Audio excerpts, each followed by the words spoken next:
So you may have heard that the population is growing extremely fast. We've reached 7 billion people in 2011.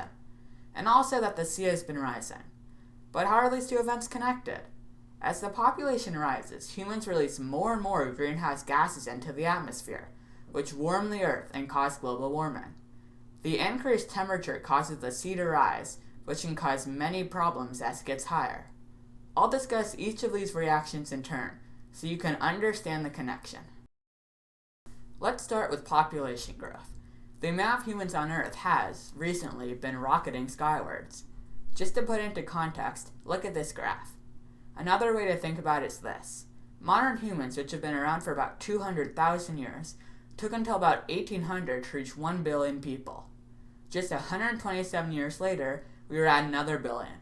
After that, it took only 33 years to reach 3 billion, which was in 1960.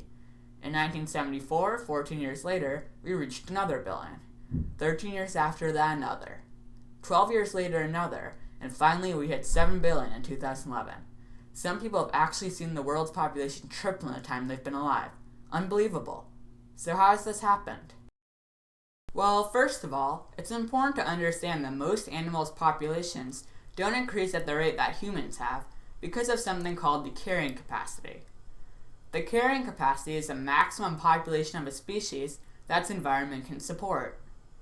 In simpler terms, this means that an environment can only supply so much food, water, and space, as well as other things, all of which are called limiting factors. Once a species runs out of these things, their population levels out.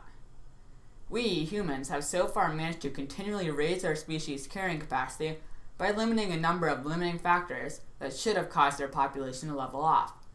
First, agriculture. The agricultural revolution, the beginning of mechanized farming in Europe, eliminated the problem of not having enough food. Second, medical advances. Medical advances have allowed us to live longer and dramatically increase child survival rates. Third, hygiene. Hygiene, sanitation, and plumbing, not widely used until the 1800s, have made sickness far less common and, once again, have caused longer lives and better survival rates.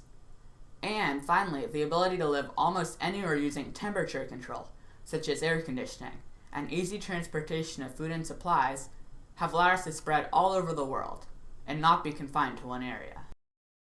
Population growth is linked to something called the greenhouse effect, which is the cause of global warming, which you have probably heard of.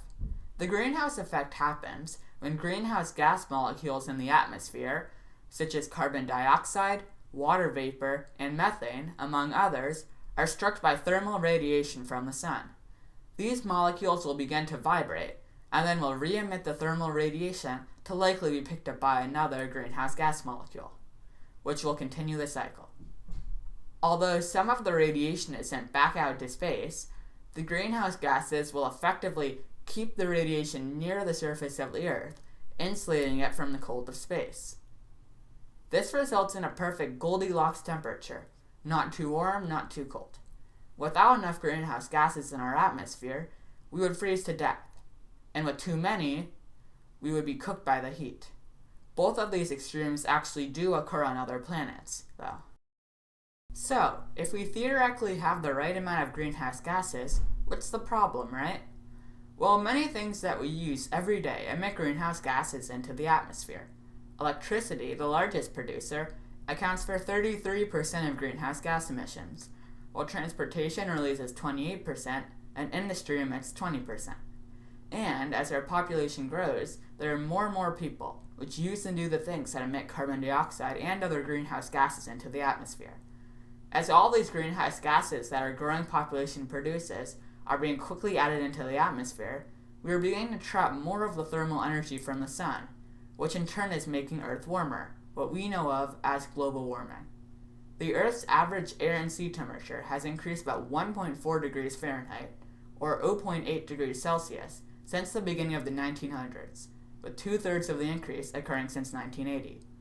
Also, the last 3 decades have each been warmer than the previous, and have had a higher temperature than any decade since before 1850. Not a good direction to be heading in, huh? So the Earth is warming as the population increases. But how does this make the sea rise, and how much higher is it getting? The sea has risen about 8 inches since 1900, and there are two main reasons why: thermal expansion and ice melt, both of which are connected to global warming. Thermal expansion is what happens when water, or anything else, warms up. It increases in volume. With most objects, the difference isn't perceptible. But when something large, like the 326 million trillion gallons of water on Earth, covering 70% of the Earth's surface, gets warmer, you can tell. This accounts for about 1/3 of sea level rise. The other reason is ice melt, which accounts for the other 2/3. As the Earth warms, ice all over the world begins melting and draining into the ocean. Most of the melt so far has been from mountain glaciers, such as the Sierra Nevadas, but scientists are worried about the consequences if the Greenland ice sheet or the West Antarctica ice sheet begin to melt more, which they probably will. So far, 50 cubic miles of ice have been lost from Greenland and Antarctica every year since 1992. While 8 inches of sea level rise might not sound like that much to you, it's only the tip of the iceberg. Estimates vary from 2 to 7 feet of sea level rise by 2100 and 15 to 20 feet by 2200. Keep in mind, though, that many of the physics and processes involved once Antarctica and Greenland begin melting are not understood very well, and in reality, estimates have often been too conservative. How can it hurt us? A couple of different ways. The first threat is that many low-lying cities and islands would be gradually enveloped by the seas as they grew higher, and they would grow about 216 feet if all the ice melted, although this is very unlikely. The second threat is storm surges. These are the waves of water that pile on top of the normal tide when storms such as Hurricane Sandy and Katrina hit the coast, crashing through cities like battering rams. As tides become higher, these surges would be much larger, have a longer reach, and would happen far more often. A storm surge the size of Hurricane Sandy's could happen once a decade by 2100. Sandy was the largest storm surge ever to hit New York, and it cost the city $19 billion and left 43 dead, 35 of whom drowned. The Organization for Economic Cooperation and Development, or UECD, estimates that 150 million people could be at risk by 2070, with an estimated 1.5 feet of sea level rise, a fairly low prediction. They also say, with the same estimate, that $35 trillion worth of property would also be in danger, which is 9% of the global GDP, or global gross domestic product, the monetary worth of all the services and products produced throughout the world. And the dangers aren't only associated with smaller cities either. Large and densely populated areas all over the world would also be at risk, such as New York, Miami, and Shanghai. So how can we stop this oncoming disaster? If we reduce our greenhouse gas emissions by a very large amount, we would be able to slow, but not stop, the rising oceans. But how likely is it to get everyone around the world to suddenly stop polluting? It's not going to happen. So what can coastal cities do?